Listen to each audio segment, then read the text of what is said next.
Hello everyone, welcome to my platform. আমি হৈমন্তিকা দাস। আজকে আমাদের সাথে এই ইন্টারভিউ সেশনে যুক্ত হয়েছে প্রাণিত বৈদ্য। প্রাণিত এবারের ডাব্লিউবিসিএস এর ওভারঅল মেরিট লিস্টে 43 এবং আমরা যদি দেখি ওয়েস্ট বেঙ্গল রেভিনিউ সার্ভিসের মতো সার্ভিসে 14th র্যাঙ্ক করেছে। Welcome Pranit to this interactive session. Thank you so much ma'am. Pranit, তোমার থেকে আমি এবং আমাদের সঙ্গে যারা যে অ্যাসপিরেন্টরা এই ইন্টারভিউটা দেখবে তারা খুব জানতে ইচ্ছা করছে তোমার ব্যাকগ্রাউন্ড কি, তুমি কোন জায়গা থেকে প্রিপারেশন নিয়েছো, বা তুমি তোমার স্কুলিং কি। তো একটা যদি little bit about yourself. Okay ma'am, আমি উত্তর কলকাতার শহরতলির ছেলে, সোদপুর খড়দা এরিয়া, যেটা বেসিক্যালি আমি খড়দার ছেলে। এই এরিয়াতেই আমি মোটামুটি মানুষ হয়েছি, বড় হয়েছি। রহরা রামকৃষ্ণ মিশন থেকে আমার স্কুলিং, ক্লাস 1 থেকে 12 ওখানেই পড়া।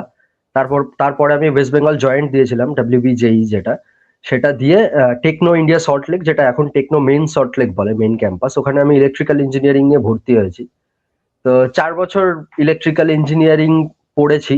মানে পড়ার সাথে সাথে প্রচুর, মানে কলেজ লাইফটা ভীষণভাবে এনজয় করেছি, পার্টিকুলারলি বলা যায় পড়ার থেকে বেশি। তো তারপরে আস্তে আস্তে যখন একটা কেরিয়ারিস্টিক মাইন্ডসেটের দিকে আস্তে আস্তে মেন্টাল সুইচিং শুরু হলো, যে কি করা যেতে পারে, কি করলে আস্তে আস্তে একটা স্ট্রাকচারাল ফর্মেটিভ ওয়েতে এগোনো যেতে পারে, তখন সিভিল সার্ভিসের কথা আস্তে আস্তে জানলাম। গভর্নমেন্ট সার্ভিস নিয়েই শুনছি, মানে সবার কাছ থেকে ইনপুট নিচ্ছিলাম, আমাদের ইঞ্জিনিয়ারিং এরও যে গভর্নমেন্ট সার্ভিস আছে সেগুলো নিয়ে শুনছিলাম। কিন্তু ইঞ্জিনিয়ারিং এর গভর্নমেন্ট সার্ভিস বা ওই সমস্ত সার্ভিস নিয়ে ততটা মানে কনফিডেন্স আসেনি সেইভাবে নিয়ে। তো আমার মনে হলো এই যে একটা ওভারঅল সব সাবজেক্ট সবকিছু পড়া, আরো বেশি করে জানা, আমাদের স্টেটকে, আমাদের দেশকে খুব প্রপারলি ভালো করে জানা, বা ইভেন ইন্টারন্যাশনাল লেভেলও, এই জিনিসগুলো ভীষণভাবে আমাকে অ্যাট্রাক্ট করেছিল। সেখান থেকেই ম্যাম সিভিল সার্ভিস প্রিপারেশনে আসা, তারপরে তো পড়াশোনা চলছিল। বেশ। প্রাণিত, এটা তোমার কি ফার্স্ট অ্যাটেম্প ছিল ডাব্লিউবিসিএস এ? ম্যাম আমার 2022 তে একটা অ্যাটেম্প্ট আমি দিয়েছিলাম, বাট দ্যাট অ্যাটেম্প্ট খুব যে মানে সিরিয়াসলি দিয়েছি সেটা নয়। এটা আমার সেকেন্ড অ্যাটেম্প্ট। ওকে। প্রাণিতর সাথে আমি ইন্টারভিউ, যখন মক ইন্টারভিউ স্টেজে যুক্ত ছিলাম, আমি জানি প্রাণিত একটু অফবিট একটা অপশনাল সাবজেক্ট নিয়েছিল। যদি একটু শেয়ার করো প্রাণিত, তোমার অপশনাল সাবজেক্ট, তুমি যে স্ট্রিম থেকে বিলং করো তার থেকে কমপ্লিটলি একটা পোলস অ্যাপার্ট তোমার অপশনাল সাবজেক্ট, এবং সেটা কেন নিলে বা কিভাবে এই ধরনের একটা অফবিট সাবজেক্ট তোমাকে হেল্প করলো to secure such kind of wonderful rank. Ma'am definitely আমি ইলেকট্রিক্যাল ইঞ্জিনিয়ারিং এর ছেলে, হার্ডকোর মানে সায়েন্সই মানে বলা যায়, যেটা আর কি 11-12 সায়েন্সের প্রতি মানে কিছু করবো না, ওই ফিজিক্স করবো না। নাম্বার এদিকে যে বিশাল পেয়ে মানে উদ্ধার করে দিচ্ছে সেটা নয়, অথচ মোটামুটি ফিজিক্স আর অঙ্ক ওইগুলোর পেছনেই পড়ে থাকা, এটার প্রতি একটা সবসময় একটা ইন্টারেস্ট ছিল। ইভেন কম্পিউটারের উপরেও ইন্টারেস্ট ছিল। তারপর ইঞ্জিনিয়ারিং ও যখন করেছি, তখনও এরকম না যে কখনো কমপ্লিটলি ইঞ্জিনিয়ারিং আমার পড়তে ভাল লাগছে না, বা আমি একেবারে সেই পড়াটা ছেড়ে বেরিয়ে আসতে চাইছি, এরকম একবারের জন্য মনে হয়নি। বাট প্যারালালি যেটা ছিল ছোটবেলা থেকেই, সেটা হচ্ছে আমার বাড়িতে একটা মোটামুটি সাহিত্যের পরিবেশ ছিল, এবং আমার মা বাংলার শিক্ষিকা, আমার মা একজন হাই স্কুল টিচার বাংলার। এবং সেই কারণে, এবং ইভেন আমার বাবাও কালচারালি ভীষণভাবে অ্যাসোসিয়েটিভ, সেই কারণে আমার ওই ছোটবেলা থেকেই গল্পের বই পড়া, প্রচুর গল্পের বই পড়া, বা প্রচুর সিনেমা দেখা, এই যে একটা যে ডোমেনটা, থিয়েটার দেখা, এই যে জায়গার যে ডোমেনটা, এটার প্রতি একটা সাংঘাতিকভাবে ইন্টারেস্ট ছিল, ইনক্লাইনেশন ছিল। কিন্তু তার মানে কখনো এরকম নয় যে আমি সেইটা নিয়েই, যে সেই সাহিত্যের ওপর সাবজেক্ট, সাহিত্যের সাবজেক্ট গুলোকেই নিয়ে আমি পরবর্তীকালে আমার কেরিয়ার পার্সিউ করবো, সেটা আমি কখনো মানে ভেবে দেখিনি আর কি। তো ইলেকট্রিক্যাল ইঞ্জিনিয়ারিং পড়া কমপ্লিট করার 4 বছর কমপ্লিট করার পরে যখন আমি ইলেকট্রিক্যাল ইঞ্জিনিয়ারিং এর সিলেবাস দেখি, তখন আমি দেখলাম যে এই সাবজেক্টটাকে আমার যদি খুব সিরিয়াসলি আবার নতুন করে পড়া শুরু করতে হয়, that will be very hectic. মানে সেটা আমার জিএস এর সঙ্গে আমি সেই মুহূর্তে কতটা, আমি তখন অ্যাকচুয়ালি অত মানে জিএস বা অত সাবজেক্ট কি কি আছে তো ডিটেল আমি তত জানতামও না, বাট এটুকু বুঝেছিলাম যে ইলেকট্রিক্যাল ইঞ্জিনিয়ারিং কে আমার ঠেকা দেওয়া খুব ডিফিকাল্ট হয়ে যাবে। বাট ম্যাম অন্যান্য সাবজেক্টের যে সমস্ত মানে হিস্ট্রি, জিওগ্রাফি, সোশিওলজি, অ্যানথ্রোপোলজি, এই সাবজেক্ট গুলো নেওয়ার প্রতি মানে আমি বিন্দুমাত্র মানে এই সাবজেক্ট গুলোর প্রতি আমি মানে নেব এটা আমি ভাবতেই চাইছিলাম না। তার কারণ হচ্ছে আমি মনে করেছিলাম ওখানে যে সমস্ত মানে প্লেয়ার্সরা রয়েছে, যে সমস্ত ক্যান্ডিডেটসরা রয়েছে, I'd say they are extremely good. তারা এক একজন হয়তো খুব ভালো, সে হয়তো খুব, সে একটা স্কলার স্টুডেন্ট, সে হিস্ট্রি জিওগ্রাফির হতে পারে, বা সোশিওলজি অ্যানথ্রোপোলজি পড়ার জন্য একটা যে মানে তার গ্রাজুয়েশনে পড়ে এসছে বা যে হিউম্যানিটিস ব্যাকগ্রাউন্ড থেকে পড়ে এসেছে, সে অসাধারণ অনেক বেটার করতে পারবে, তার তার সাইকোলজিক্যাল থট অনেক বেটার হতে পারে। তো আমি কখনো চাইনি সেই জায়গাটায় আমি হ্যামার করতে। আমার মনে হয়েছিল যে বাংলা অপশনাল তখন আমি দেখলাম, আমি অনেক সময় নিয়েছিলাম, ভেবেছিলাম এবং ডে আফটার ডে আমি মায়ের সঙ্গে বসে খুব ডিসকাশন করেছিলাম সিলেবাসের প্রত্যেকটা জিনিস নিয়ে, এবং মাকে আমি অ্যাসিওর করে বলেছিলাম যে যে সিলেবাসে যা যা আছে, যে কটা জিনিস আছে, এই সমস্ত জিনিস মানে আমি পারবো তো, আমার পক্ষে সম্ভব হবে তো। তখন মা বলেছিল যে তুই মাধ্যমিক উচ্চ মাধ্যমিকে তো মোটামুটি একটা ভালো নাম্বার পেয়েছিলি, সেখানে বাংলায় একটা স্ট্যান্ডার্ড নাম্বার ছিল, ইট ওয়াজ অ্যারাউন্ড 85 অ্যারাউন্ড নাম্বার ছিল, তাহলে অন্তত অ্যাটলিস্ট লেখার হাত তোর আছে, এটুকু অ্যাসিওরেন্স মা আমাকে দিয়েছিল। তো বলেছিল যে বাংলা মানে গল্পের বই পড়ার ইচ্ছা, পড়তে ভালোবাসা, তাহলে সাহিত্যের প্রতি ন্যাক এবং লেখার হাত, এই দুটো যখন মোটামুটি কোরিলেট করছে অ্যাসোসিয়েট, তাহলে কিন্তু নেওয়া যেতে পারে। এবার তো অবশ্যই তার সঙ্গে কঠিন যে ব্যাপারটা সেটা হচ্ছে খুব মানে যে কোনো লিটারেচার অপশনালেরও একটা খুব মানে টেকনিক্যাল জায়গা আছে, টেকনিক্যাল মানে স্পেস গুলো রয়েছে, সেইগুলো নতুন ভাবে পড়া, নতুন ভাবে জানা, পুরো সাবজেক্টটাই অ্যাকচুয়ালি কমপ্লিটলি নতুন আর কি। তো ম্যাম সময় খুব লেগেছিল অ্যাকচুয়ালি, প্রথম দিকে বলবো আমি একটু জার্কিং এই ছিলাম আর কি, যার জন্য আমার প্রথম দিকটা মানে আমি মানে প্রিপারেশনের ফার্স্ট ফেজটা অনেকটা বেশি অপশনালে দিয়ে দিয়েছিলাম, যার জন্য আমার এই দিকে জিএস এর পড়া অনেক ক্ষেত্রে কম্প্রোমাইজড হয়ে গেছিল। তো সেক্ষেত্রে একটু ডিফিকাল্টি হয়তো আমাকে ফেস করতে হয়েছে আমি বলবো অবশ্যই, যেহেতু এই জার্কিং এর ক্ষেত্রে এবং এরকম একটা পোল অ্যাপার্ট জায়গা থেকে। বাট আস্তে আস্তে সাবজেক্টের প্রতি মানে খুব ভালোবাসা তৈরি হয়ে গেছিল, আপনা থেকেই পড়তে ভালো লাগতো, একটা ওই ফ্রেশ এয়ার যেরকম হয় সেরকম একটা কাজ করতো, যে সারাদিন এটা ওটা জিএস এর সাবজেক্ট, এই পলিটির লক্ষ্মীকান্ত ঘাটছি, এই স্পেকট্রাম ঘাটছি, তার বাইরে গিয়ে হঠাৎ করে যাই গিয়ে একটুখানি একটু পড়ে আসলাম। আর একটা ডেফিনেটলি মায়ের সঙ্গে যখন একটা সবসময় একটা আলোচনার জায়গাটা থাকতো, পড়ার থেকেও আরো বেশি করে যখন ভালো লাগতো একটা আলোচনা করতে, কথাবার্তা বলতে, অনেকটা ডিসকাশন রাউন্ড হয়েছে আমাদের, সেইটা অনেক বেশি আমার ক্ষেত্রে মানে আমি বলবো আমি very highly privileged regarding that, মানে সেই সাপোর্টটা আমি খুব ভাবে পেয়েছি, সেই জন্যই। মানে প্রাণিতর কথা শুনে আমাদের মানে আমার অন্তত মনে হচ্ছে প্রাণিত যেভাবে অপশনাল সাবজেক্টটাকে তৈরি করেছে সেটা এই একটা মোনোটোনাস জার্নিতে ওকে একটা ভালো লাগার একটা রসদ জোগাতো। আর এই যে তুমি বললে এটা তোমার মা অলমোস্ট তোমাকে এই অপশনাল সাবজেক্টটাকে তৈরি করতে সাহায্য করেছে এবং এতটা একটা লিটারেচার সাবজেক্টকে নিয়ে হ্যান্ডেল করে এই জায়গায় আসা ফ্রম দ্য ইঞ্জিনিয়ারিং ব্যাকগ্রাউন্ড, মানে এটা মানে এটার জন্য প্রচুর ডেডিকেশন লাগে। কিন্তু সেটাও এক মানে প্যারালালি এটাও সত্যি যে ওই হিস্ট্রি জিওগ্রাফির এই বোর্ড ডাউনটা কাটাতে তোমার এই লিটারেচারটা তোমাকে অনেক বেশি সাহায্য করেছিল। পরের আর একটা কোয়েশ্চেন তোমাকে প্রাণিত রাখবো, তোমার কি মনে হয় এই যে তোমার আপব্রিঙ্গিং, তুমি বললেন তুমি রামকৃষ্ণ মিশনের স্টুডেন্ট ছিলে, পরবর্তীকালে ইঞ্জিনিয়ারিং, দেন আবার come back to the literature and to the যেটাকে বলা হয় সিভিল সার্ভিস ডোমেন। তো হোয়াট আর দ্য কোয়ালিটিস যেগুলো তোমার মনে হয়েছে যে ইন্টারভিউ যখন বা পার্সোনালিটি টেস্টে তুমি অ্যাপিয়ার করেছিলে তোমার ক্ষেত্রে সেটা অনেকটা পজিটিভ গেছে বা তুমি সেটাকে অনেকটা কমফোর্টেবলি হ্যান্ডেল করতে পেরেছো? ওকে ম্যাম, ইনিশিয়ালস থেকে যাই, স্কুলের কথাটা প্রথমে বলি। স্কুল থেকে ইফ আই পিক 2 or 3 ওয়ার্ডস যেটা আমাকে স্ট্রাকচারাইজ করেছে, সেটা হচ্ছে রামকৃষ্ণ মিশনে পড়ার সুবাদে একটা খুব স্ট্রাকচার ডিসিপ্লিন এবং খুব মানে স্ট্রিক্ট ডিসিপ্লিনারি একটা সিস্টেমের মধ্যে আমরা সবসময় বড় হয়েছি। That's a very fact to be said. আর সেই কারণে একটা ডিসিপ্লিন এবং একটা কি বলবো সারাদিন একটা খুব মানে খুব প্রচন্ড মানে আনন্দ উত্তেজনা ছাড়াও একটা খুব বোরিং ভাবে, খুব সাধারণ ভাবেও যে কাটানো যায়, এই স্ট্রাকচারিং ব্যাপারটা কিন্তু আমি আমার স্কুল থেকেই কমপ্লিটলি পেয়েছি। তো ওই যে প্রথম খোলসটা, যে একটা মানে ডিসিপ্লিন থাকা, কনসিস্টেন্ট থাকা এবং খুব পার্টিকুলারলি ডেডিকেটেড থাকা কোনো কিছুর প্রতি, এই স্ট্রাকচারিংটা কিন্তু আমার স্কুল থেকে। এবার ma'am now I come to my engineering college, আমি একটি প্রাইভেট ইঞ্জিনিয়ারিং কলেজ থেকে যেখান থেকে পড়েছি। ইঞ্জিনিয়ারিং আমাকে যেটা দিয়েছে সেটা হচ্ছে আমার সফট স্কিল ডেভেলপমেন্ট, সেটা আস্তে আস্তে হ্যাবিচুয়ালি গ্রো করেছে, এটা হুট করে যে একবারই চলে এসছে সেটা কখনোই না। ওটা কলেজে পড়ার সাথে সাথে প্রচুর অ্যাক্টিভিটি, কলেজে আমি খুব কালচারালি অ্যাক্টিভ ছিলাম, ঠিক আছে, মিউজিক্যাল গান করতাম, গানের আমাদের ব্যান্ড ছিল, টিম ছিল, তার সঙ্গে প্রচুর ডিবেটস অ্যান্ড ডিসকাশনস এগুলোতে পার্টিসিপেট করেছি, এনএসএস অ্যাক্টিভিটিস যেটাকে বলে ন্যাশনাল সার্ভিস স্কিম, সেটার সঙ্গে অ্যাসোসিয়েটেড ছিলাম ম্যাম। তো এই এই সমস্ত অ্যাক্টিভিটিস এর সঙ্গে যুক্ত থাকার সঙ্গে সঙ্গে মানে থাকার ফলে কি হয়েছিল, ওই ভেতরের একটা ওই সার্টেনলি একটা এক্সট্রোভার্ট বলবো না, বাট একটা সার্টেন একটা মানে ফেস করা যে কোনো মানে একটা কনভারসেশনাল ওয়ে কিভাবে করা যায়, বা একটু একটু আপগ্রেডেড লোক যারা একটু বড় মানুষ তাদের সঙ্গেও খুব মানে কথা বলা, ওইখানে দাঁড়িয়ে মানে ওই প্রথমবার আমার মনে আছে I was a sponsor head আমাদের এনএসএস অ্যাক্টিভিটিস যেখানে ছিল, সেখানে ওরকম বড় কোনো একটা কোম্পানি সিইওর সঙ্গে কথা বলা বা এই ধরনের কোনো কর্পোরেট লেভেলে কনভারসেশন গুলো, সেইখান থেকে ম্যাম একটা বলতে পারি ওই সফট স্কিল ডেভেলপমেন্টের জায়গাটা আমার তৈরি হয়েছে। এই দুটো আমাকে ভীষণভাবে খুব কম্প্রেসিভলি এক জায়গায় আনা এবং সেগুলোকে জড়ো করা এবং পরবর্তীকালে সেটাই ইন্টারভিউ এর ক্ষেত্রে তো ডেফিনেটলি হেল্প করেছে। বেশ। তোমার কাছে আমার পরের কোয়েশ্চেন্স থাকবে। পরের কোয়েশ্চেন্সটা রাখার আগে আমার মনে পড়ে প্রাণিত, তোমার সাথে যখন আমার over the session first mock interview হয়, and after taking the mock interview I want to share something যেটা আজকে এখানে তোমাকে বলছি। আমি তোমাকে বলেছিলাম যে তোমার মতো এরকম ভিভিড পার্সোনালিটি তোমার মক ইন্টারভিউ মানে যখন নিয়েছিলাম তখন আমার মনে হয়েছিল you will be selected.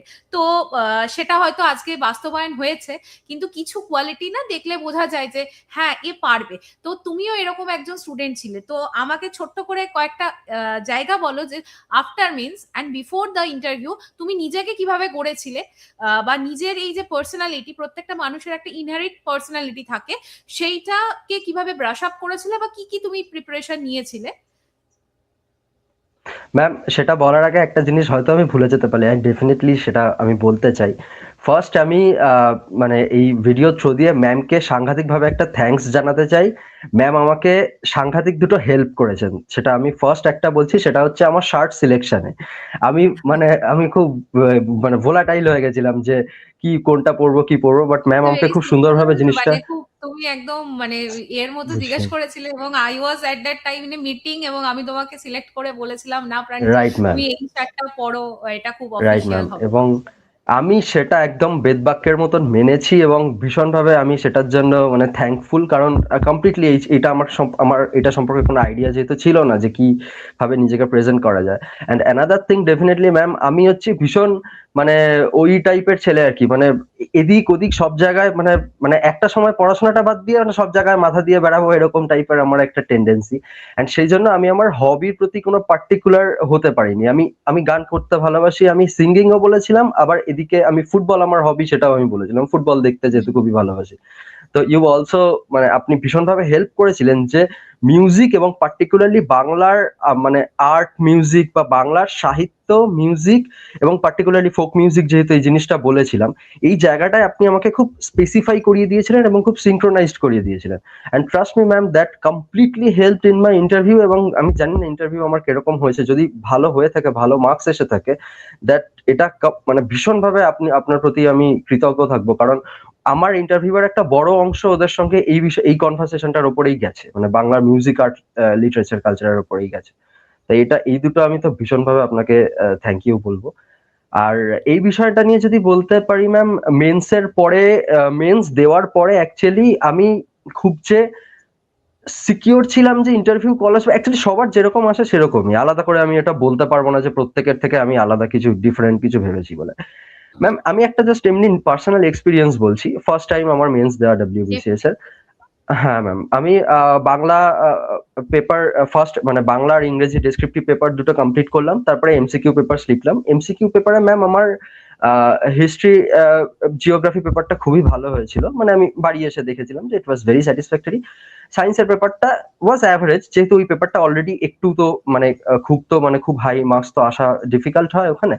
And তারপরে এবার পলিটি ইকোনমির পেপারটাও ওয়াজ মানে খুবই আমি স্যাটিসফাইড ছিলাম এই তিনটে পেপার দিয়ে। এই তিনটে পেপারের স্যাটিসফ্যাকশন ম্যাম আমাকে গিয়ে মানে হন্ট করেছে ম্যাথস পেপারে গিয়ে, ম্যাথস রিজনিং পেপারে গিয়ে। অ্যান্ড বলে না অনেক ক্ষেত্রে যেটাই তুমি নিজে ভীষণভাবে মানে নিজেকে মনে করো যে আমাকে এখানে কে আটকাতে পারবে, অথচ সেই মানে দুয়ারের সম্মুখে তোমার শত্রুপক্ষ হয়ে মানে সে কখন দাঁড়িয়ে থাকবে তুমি আন্দাজও করতে পারবে না। আমার ক্ষেত্রে কমপ্লিটলি তাই হয়েছিল। আমি ম্যাথসকে খুব সার্টেনলি নেগলেক্ট করেছি এবং মনে করেছি যে আমি তো ইঞ্জিনিয়ারিং এর ছেলে, অসুবিধা নেই, চারটে ম্যাথস যদি বাড়িতে আমি কমও করি ওখানে হলে বসে আমি নামিয়ে আসতে পারবো। হলে আমার টাইম ম্যানেজমেন্ট ইস্যু হয় এবং আমি ম্যাথস পেপার দিয়ে বেরিয়ে এসেই বুঝতে পেরেছিলাম যে এই পেপারটা আমার কাছে একদমই স্যাটিসফ্যাক্টরি হয়নি। ওটা আমি ওখানে দাঁড়িয়েই আমি মানে বাড়ি আস্তে আস্তে মেট্রোতে উঠেই আমি বুঝতে পেরেছিলাম যে something is getting difficult for me.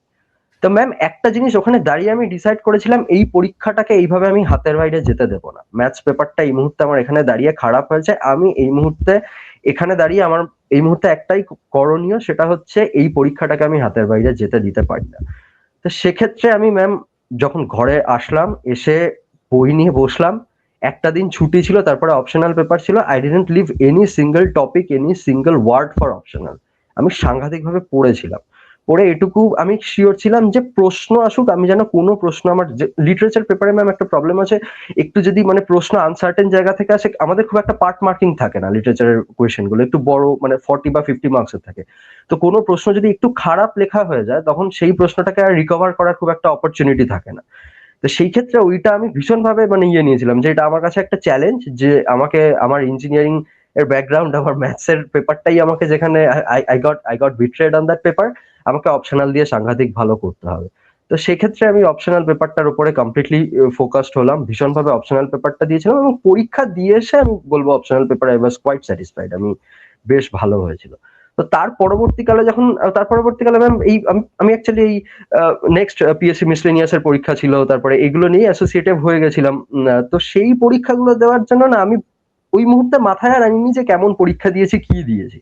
তারপরে আস্তে আস্তে যখন সময় এগোতে থাকে, রেজাল্ট বেরোবে, এরকম সময় যখন তৈরি হবে, তখন একটা আপনা থেকে নিজের ভেতর থেকে একটা সার্টেনিটি এসে গেছিল যে it might be a chance যেখানে I could see my name in the PDF, see my roll number, sorry. তো ম্যাম একটা অবিশ্বাস্য জিনিস আমি বলছি, আগের দিন রাত্রিবেলা, মানে যেদিন রেজাল্টটা বেরিয়েছে তার আগের দিন রাত্রিবেলা র্যান্ডামলি আমি আমার নিজের রোল নাম্বারটা রিকল করার চেষ্টা করছিলাম ক্যাজুয়ালি, যে what was my roll number, 4-5টা ডিজিট মাথায় আসছিল, তারপরে আসছিল না। তো ওইরকম রোল নাম্বারটা আমার মানে আবার দেখে, আবার ক্রস চেক করে রোল নাম্বারটা আমি একবার মানে দেখে নিয়েছিলাম। Then the result came and immediate roll নাম্বারটা মাথায় ছিল বলে সার্চ এবং দেখলাম যে ইন্টারভিউ এসছে। তারপরে ইন্টারভিউ আসার পরেই একটা মানে ঝড়ের মতন সিচুয়েশন, আমাদের ওই সময়টা পুজোর সময় ছিল, আরো বেশি করেই একটা সামনে এদিকে পুজোর একটা মানে ইভেন্ট, সেটাকে মানে বাইপাস করে, সেটাকে সাইডে রেখে নতুন ভাবে সবকিছু করা। আর ইন্টারভিউ এর ক্ষেত্রে ভীষণভাবে মানে ব্যাপারটা আমার কাছে কমপ্লিটলি আননোন ছিল, যে মানে এটা তো একটা পার্সোনাল, বাকিটা পড়ে বা কোনো কিছু থেকে রেফারেন্স নিয়ে একটা জিনিস তৈরি করা যায়। তো ফার্স্ট যখন আপনার ইউটিউবে ভিডিওটা দেখলাম, আমি তার আগে তো রেগুলারলি ফলোই করতাম যতদিন ধরে, একদম ইভেন দ্য ইনিশিয়াল স্টেজেস থেকেই আপনার ভিডিও আমি তো দেখেই আসছি। বাট তারপরে যখন দেখলাম ইউ আর গিভিং মানে অপরচুনিটিটা রয়েছে যে আপনার গাইডেন্সের সাথে থাকার, তখন আমি ডেফিনেটলি মানে ইমিডিয়েট আপনার সঙ্গে যোগাযোগ করলাম। এবং আমি এটুকু বলতে পারি, এগেইন বলছি, আমার ক্ষেত্রে হ্যাঁ অবশ্যই হয়তো এই যে সমস্ত কোয়ালিটিস, ইনার কোয়ালিটিস গুলো বা প্রত্যেকটা মানুষের ক্ষেত্রেই থাকে, আমার একার ছিল বলে আমি কখনো বলবো না, বাট সেগুলোকে গুছিয়ে সামনে এনে সাজিয়ে রাখা বা সেগুলোকে বের করে আনা, এই প্রেজেন্টেশনটা, এটা ডেফিনেটলি একটা প্রপার গাইডেন্স। এবং সেক্ষেত্রে মানে আপনার মতন যে একজন বিং অন দ্যাট পজিশন, সেইখান থেকে সেই মানুষটার চেয়ে ভালো আর কেউ মানে ওই ভিজুয়ালাইজটা করাতে পারে না, এই জিনিসটা দেখাতে পারে না। সেক্ষেত্রে আমার প্রিপারেশনের ক্ষেত্রে ওই সময়টা খুব সুন্দরভাবে আমি বলতে পারি, মানে এই যে নিজের ডোমেন গুলোকে পার্টিকুলার করা, এখানে না চলে যাওয়া, ওখানে না চলে যাওয়া। অনেক ক্ষেত্রে আমাদের কথা বলতে গিয়ে ম্যাম লুজ টকিং এর জায়গা চলে আসে, মানে কথা বলতে বলতে একটা থেকে আরেকটা টপিকে সুইচ করে দিলাম, that switching is completely unnecessary. কিন্তু দেখা গেল সেখান থেকেই অনেক রকমের প্রবলেম তৈরি হয়ে গেল, পলিটিক্যাল হওয়া, আহ, নিজের জায়গা থেকে, নিজের ভিউ পয়েন্ট থেকে। এই জিনিসগুলো ভীষণভাবে মানে আপনি তো ভীষণভাবে হেল্প করেছেন, এবং আমি নিজেও কন্টিনিউয়াসলি চেষ্টা করে গেছি যতটা বেটার করা যায়, ঠিক। এটাই না। খুব সুন্দরভাবে তুমি তোমার প্রিপারেশনটাকে মানে সিন্স দ্য ইনসেপশন আমাদেরকে বললে। মানে কিছু, কিছু জায়গায় আমি নিজের সাথেও রিলেট করতে পারলাম।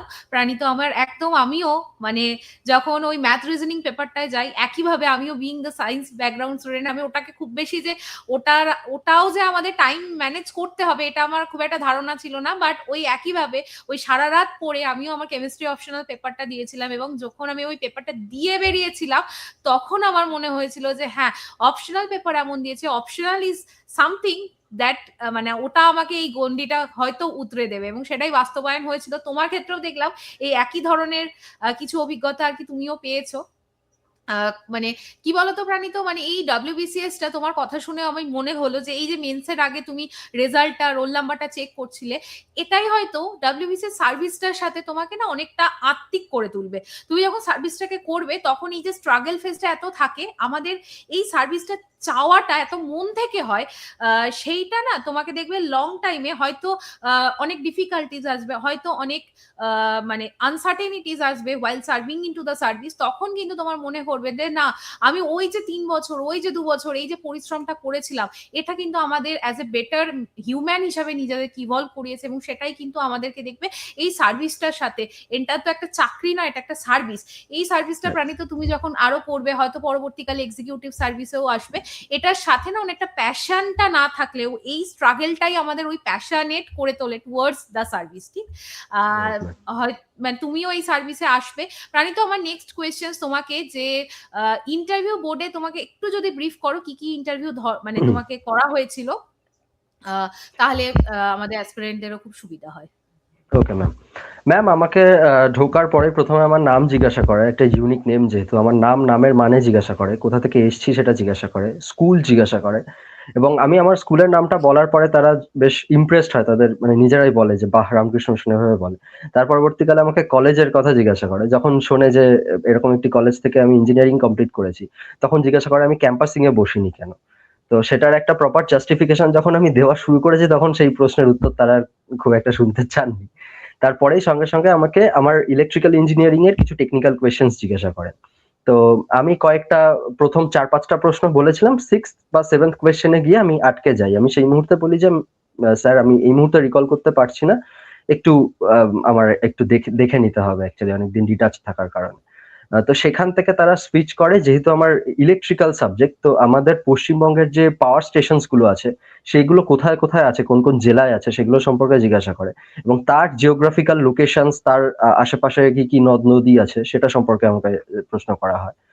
তো জিওগ্রাফি থেকে প্রশ্ন করার পরে আমাকে আমার অপশনালে সুইচ করা হয়, আমার বাংলা অপশনাল। বাংলা সাহিত্যের ইতিহাস থেকে কিছু প্রশ্ন করা হয়, বাংলা সাহিত্যের ইতিহাসের ক্রোনোলজি সম্পর্কে আমার থেকে জানতে চাওয়া হয়, এবং নাটক, ছোট গল্প এবং কবিতা, এগুলো থেকে আমাকে কিছু প্রশ্ন জিজ্ঞাসা করা হয়।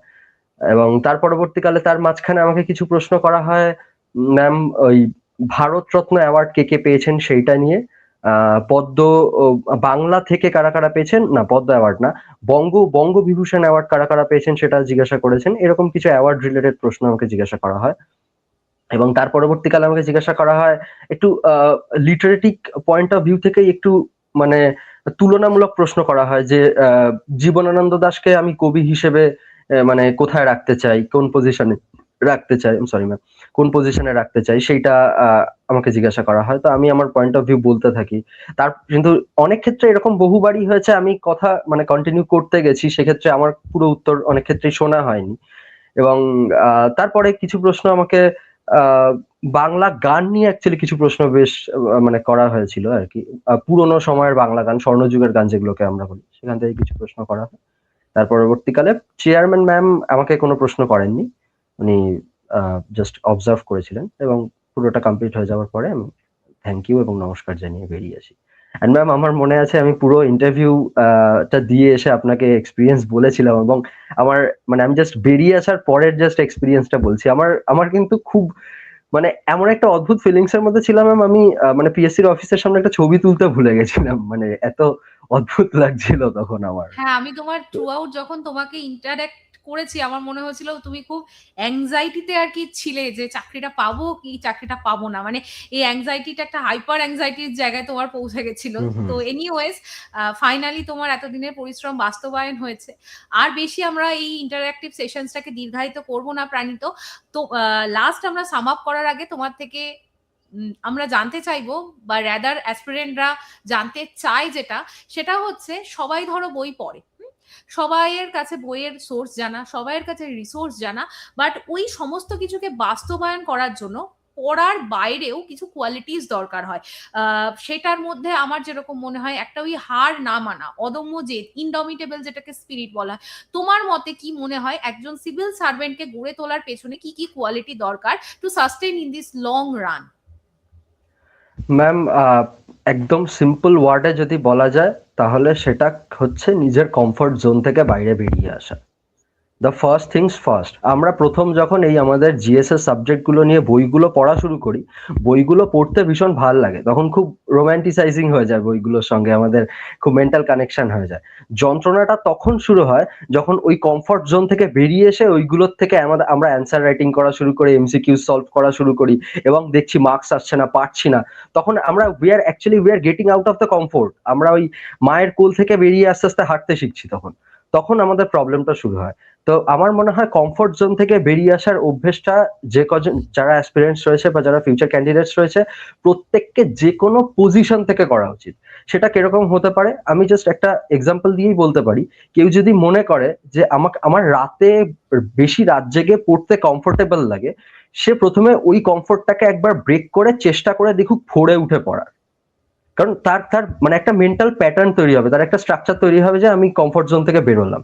এরকম ব্যাপার যে আমার কিছুক্ষণ পরেই ফোন ঘাঁটতে ইচ্ছা করে, এই সময়টা আমি একটুখানি রিল স্ক্রল করতে ইচ্ছা করে, তাকে 100% সে নিজেকে অ্যাসিওর করবে যে না, ওই সময় আমি কমফোর্ট জোন থেকে বেরোবোই না, আমি ওই সময় ফোনে হাত দেবো না, জোর করে হাত চেপে হাত মুঠো করে চুপ করে বসে থাকবো, বইয়ের দিকে তাকিয়ে থাকবো, একটা লাইনও পড়ার দরকার নেই, জাস্ট বইয়ের দিকে তাকিয়ে থাকবো, বাট আমি ফোনে হাত দেবো না। এই ছোট ছোট নুয়েন্স গুলো যদি একটা স্টুডেন্ট সে কন্টিনিউয়াসলি ট্রাই করতে থাকে, তাহলে আমার মনে হয় সে এই জেদের জায়গাটা অন্তত সে অ্যাসিওর করতে পারবে নিজেকে।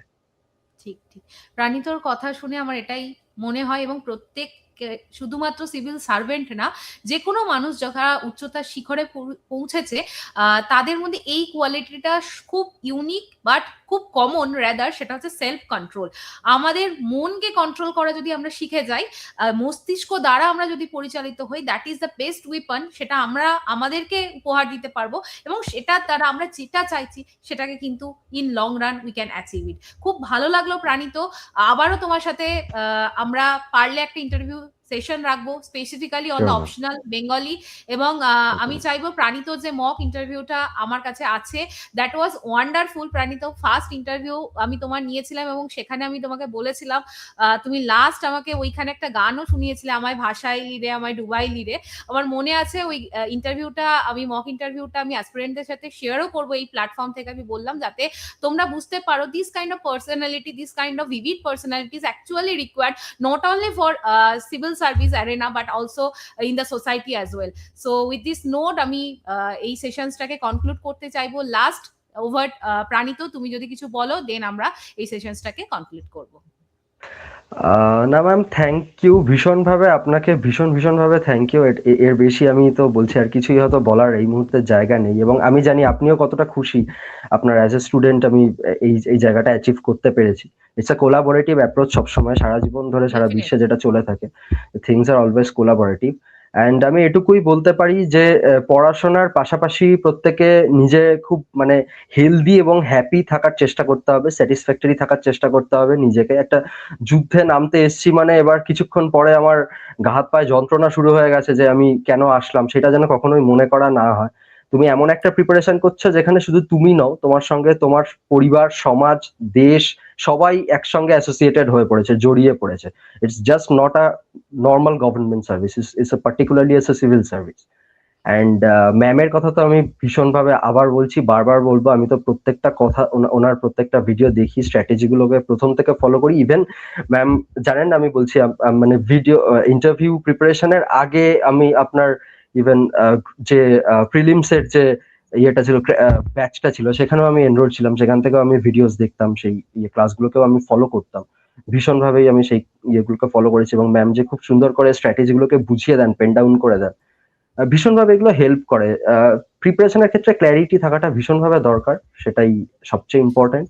না, প্রাণিত প্রিপারেশন না, আমাদের clarity about the life is actually important. তো আর অ্যাকচুয়ালি তুমি যেটা বললে, আমরা যে স্টেজে আছি সেই স্টেজটাকে যদি আমরা এনজয় করতে পারি, হ্যাপিনেস বলে ওইভাবে অ্যাবসলিউট টার্মে কিছু হয় না। হ্যাপিনেস কিছু ইজ হয় না। Itself a journey, and we মানে need to travel on this journey to মানে to feel this kind of the meaning of the actual happiness, right? তো এক্স্যাক্টলি। খুব ভালো লাগলো প্রাণিত, আর বেশি ইলংগেট করছি না। আমি না, চাইবো এই অবশ্যই না। অ্যাসপিরেন্টসরা ডেফিনেটলি এখানে কমেন্ট করবে, তোমাদের কিছু যদি জিজ্ঞাসা থাকে আমাদের প্রাণিতকে তোমরা করতে পারো, আমি তো রিপ্লাই করবোই, এবং আমি রিকোয়েস্ট করবো প্রাণিতও সেখানে জেনুইন রিপ্লাই দিক to give the benefits to the aspirant. এই বলে আজকের ইন্টারভিউ শেষ করলাম। Thank you for watching, have a nice day.